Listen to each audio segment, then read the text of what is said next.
Telugu capital భక్తి TV వీక్షిస్తున్న ప్రేక్షకులందరికీ కూడా నా ఆశీస్సులు. శ్రీమాత్రే నమః. శ్రీ గురుభ్యో నమః. శ్రీ గురుభ్యో నమః. మనము గూఢగుల్ఫ కూర్మ పృష్ణ జ్యేష్ఠ ప్రపదాన్విత అనే నామం గురించి తెలుసుకున్నాము. ఇప్పుడు నఖధీధితి సంచన్న నమజ్జన తమోగుణ అనే నామం గురించి. అంటే చూడండి, మళ్ళీ నేను చెప్తున్నాను, అమ్మవారి యొక్క పాదుకలే ఇదంతా, పాదుకా సేవే. మనం జీవితంలో గుర్తుపెట్టుకోవాల్సింది ఏంటయ్యా అంటే, భగవంతుడినైనా గురువునైనా మనం సేవించవలసింది పాదుకులే. ఆ పాదముల దగ్గరే ఉన్నాయి అన్నీ. నీ చరణములే శరణములే. ఆ పాదుకలు మళ్ళీ ఎక్కడున్నాయి? ఇక్కడున్నాయి, సహస్రార చక్రంలో ఉన్నాయి. ఆవిడ పాదుకల కిందే భూమి, ఆవిడ పాదుకల కిందే మనం. అవును కదా. పాదుకలు పట్టుకోండి చాలు. ఆ పాదుక సేవ ఎప్పుడూ చేసుకోండి. ఇక నామంలోకి వెళ్తే, నఖధీరితి సంచన్న నమజ్జన తమోగుణ. ఎవరి పాదాలకైతే ప్రణతి చేస్తారు, ప్రణతి అంటే నమస్కారం, వారి తలలో ఉన్న అజ్ఞానం అనే చీకటినంతటిని అమ్మవారి యొక్క కాలి గోళ్ళు తీసేస్తాయటండి. కాలి గోరు అంటే గోడుతో తీసేస్తారంటారు చూడండి. గోడుతో పోతాయంటారు చూసారా? కరెక్ట్. కాలి గోళ్ళు మన మస్తిష్కంలో ఉండేటువంటి అజ్ఞానం అనే చీకటిని పారద్రోలుతుంది. అంటే గోటికి అంత పవర్ ఉందన్నమాట. ఆవిడని అందుకే ఆవిడ విరాట్ స్వరూపం. అంటే ఇక్కడ నేను విరాట్ స్వరూపం ఎప్పుడు చెప్తూ ఉంటాను. అవునండి. మీరు భావన ఎలా చేయాలి చెప్తూ ఉంటాను. ఒక్కసారి అందరూ కూడా కళ్ళు మూసుకోండి. ఒక్కసారి గట్టిగా ఊపిరి పీల్చి వదలండి. ప్రశాంతమైనటువంటి చిత్తంతో మీ హృదయ పద్మములో ఆ అమ్మని ఎలా ఊహిస్తారో తెలుసా అండి? వామాంకస్థిత అయినటువంటి అమ్మవారు. అంటే ఎలా అంటే, అయ్యవారి యొక్క ఎడమ తొడ మీద కూర్చున్నటువంటి అమ్మవారిని ధ్యానం కనుక చేయడం జరిగిందా? ఎందుకంటేనండి, వాళ్ళ అర్ధనారీశ్వరులు. ఎప్పుడూ ఒక్కరినే మనం సేవించకూడదు, ఒక్కరినే మనం ధ్యానం చేయకూడదు. చక్కగా ఆవిడ వామాంకస్థిత అయినటువంటి అమ్మవారిని ధ్యానం చేస్తూ ఉంటే, ఎందుకంటే దీపం జ్యోతి ఉంటేనే వెలుతురు, జ్యోతి ఉంటేనే చైతన్యము. అందుకే స్వామి అమ్మ ఇద్దరు కలిసే ఉంటారు. ఆ వామాంకస్థిత అయినటువంటి అమ్మవారిలో వాళ్ళిద్దరు కామేశ్వరుడు ఇద్దరునండి. ఆవిడ చెరుకు గడ ధరిస్తుంది, ఆయన ధరిస్తారు. ఈవిడ పాశాంకుశాలు ధరిస్తుంది, ఆయన ధరిస్తారు. ఈవిడ పుష్పబాణాలు ధరిస్తుంది, ఆవిడ కూడా ధరిస్తారు. ఇవన్నీ ధరించి పంచబ్రహ్మముల మంచము పైన కూర్చుని ఉన్నటువంటి ఆ కామేశ్వరుని అట్లా ధ్యానం చేస్తూ ఉండండి. జీవితంలో ఎన్ని ఆటుపోట్లు రానివ్వండి, తట్టుకునేటటువంటి శక్తిని ప్రసాదించు తల్లి ఆ తండ్రి అని చెప్పి నమస్కారం చేసుకుని ప్రతిరోజు ఒక్క 10 నిమిషాలు ఈ ధ్యానం చేస్తూ ఉండండి. 10 నిమిషాలైనా కనీసపక్షం, చాలా తక్కువ అనుకోండి 10 నిమిషాలంటే. ఇలాంటి ధ్యానం వలన అలా చేయగా ఖచ్చితంగా భగవత్ సాక్షాత్కారం కలుగుతుంది. ఎందుకంటే భగవంతుడు ఎక్కడుంటాడు? మన హృదయ కమలంలోనే ఉంటాడు, ఎక్కడో ఉండడు. ఇక్కడే ఉంటాడని చెప్పాగా, అందుకని హృదయంలో కనపడ్డా. అవునండి. ఆవిడ పాదుకలు ఇక్కడే ఉన్నాయి. ఈ నామంలోకి వెళదాం.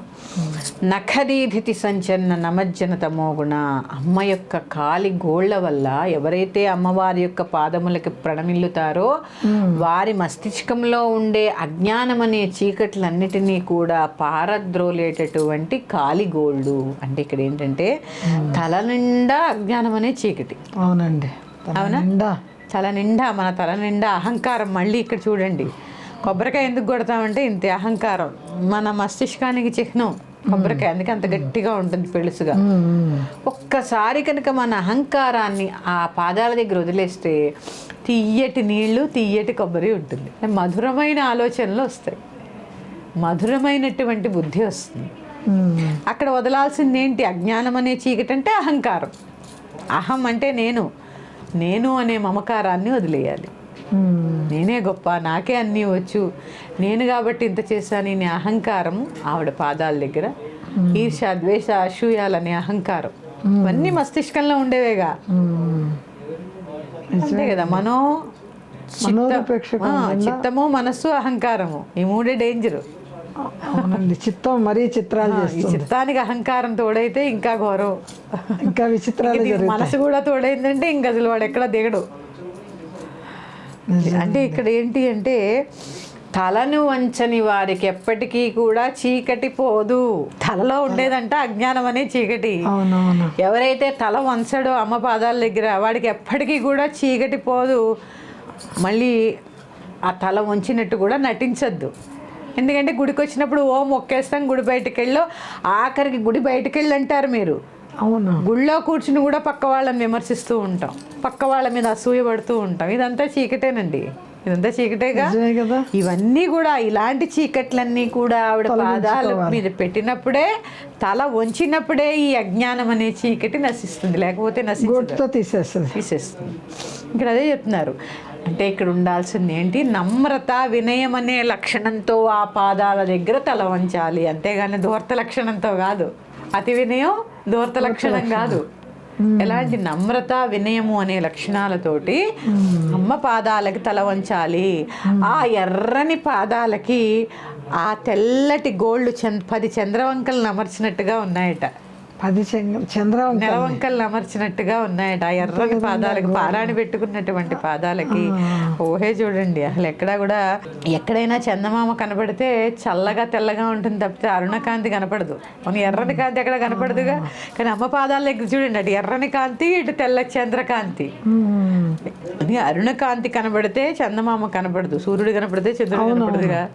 ఈ రెండు కలిపినటువంటివే అమ్మ పాదములు, సూర్యచంద్రులు. సూర్యచంద్రులు అద్భుతమైన వివరణ. అంటే కోట్ల కాంతులతో నమస్కరించిన యొక్క భక్తులకి నఖదీతిత సంచన్న నమజ్జన తమోగుణ, తమోగుణాన్ని పారద్రోలేటటువంటి తల్లి. తమోగుణం గనక పారద్రోలబడితే చక్కటి నమ్రత, చక్కటి వినయము ఏర్పడతాయండి. వాళ్ళు వీళ్ళు తలెగరేయడం ఇలాంటివన్నీ ఏముండవు. నిజంగా అసలు జ్ఞానం ఉన్నవాడు ఎవడు అలా ప్రవర్తించడు. నిజంగా చూడండి మీరు, మామూలు సహజంగా నిజంగా వాడికి జ్ఞానము బుద్ధి ఉంది అంటే ఎవ్వడు తలెగరేయడు. వాడికి అహంకారం ఉంది అంటేనే అజ్ఞానం ఉన్నట్టే. ఒక శాస్త్రం కూడా ఉంది కదండి, అన్ని వడ్డించిన విస్తరణ అణిగి ఉంటుంది, ఏమి లేని ఆకు ఎగిరెగిరి పడుతుంది అని. అంటే వాడికి ఏంటి అంటే అక్కడ అందరితోటి, అంటే ఎక్కడి నుంచి అండి, నేను మళ్ళీ చెప్తున్నాను, ఎక్కడి నుంచి ఈ వినయము? ఏదో మినిస్టర్ని చూస్తేనో లేకపోతే డబ్బున్న వాడిని చూస్తేనో కాదు. ఆఖరికి డ్రైనేజీ బాగు చేసేవాడిని చూసినా కూడా ఇంతే వినయము, నమ్రత ఉండాలిగా. ఆయన్ని కూడా నువ్వు వాడు వీడు, నువ్వు చేస్తే చెయ్యి లేకపోతే పో అనే అహంకారమైన మాటలే రావు. ఇవన్నీ ఉన్నాయంటే నీ మెదడు నింటా అజ్ఞానం ఉన్నట్టే. ఎక్కడ చీకటే ఉంది అదంతా. ఎందుకంటే కదా నీలాగే పుట్టాడమ్మా వాడు చేసే పనిని బట్టి స్థాయిని ఎప్పుడు అంచనా వేయకూడదు కదా. అవునవును. ఒక మనిషిని వారు చేసే పనిని బట్టి ఎప్పుడు అంచనా వేయకూడదు. నిజమేనండి, నిజం. ఇప్పుడు నిజంగా వాళ్ళు రాకపోతే నీ అవసరం తీరుతుందా అండి? అమ్మో, ఒక్క క్షణం కూడా గాడవదు. కానీ మళ్ళీ వాళ్ళనే అవమానిస్తూ ఉంటాం. నిజంగా కూడా భగవంతుడిని, అలాంటి వారిని అవమానం చేస్తున్నాము అంటే మనం భగవంతుడిని అవమానం చేసినట్టే కదండి. ఇప్పుడు మన ఇంట్లో పాత్రలు కడిగే వాళ్ళు ఉన్నారు, ఒక్కరోజు రాకపోతే విలవిల్లాడిపోతావే. అలాంటి వారిని నువ్వెందుకు గౌరవించలేవు, నువ్వెందుకు నమస్కరించలేవు? ఇదే అజ్ఞానం. మనిషిని మనిషిలా చూడలేనటువంటి సంస్కారం కూడా అజ్ఞానమేనండి. మనిషిని మనిషిలా చూడలేనటువంటి అజ్ఞానమే. నిజమే. అందుకే ఎవరైతే నమ్రతతో వినయంతో ఆవిడ పాదుకల్ని ఆశ్రయిస్తారో వారికి తమోగుణాన్ని పారద్రోలేటటువంటిది. కాబట్టి నఖదీదితి సంచరణ నమజ్జన తమోగుణ. ఈ నఖదీతి సంచరణ నమజ్జన తమోగుణాలు తత్వ విచారణలో ఇంకో భాగం చెప్పుకున్నాము. మళ్ళీ కలుస్తాను. శ్రీమాత్రే నమః. స్వస్తి. శ్రీమాత్రే నమః.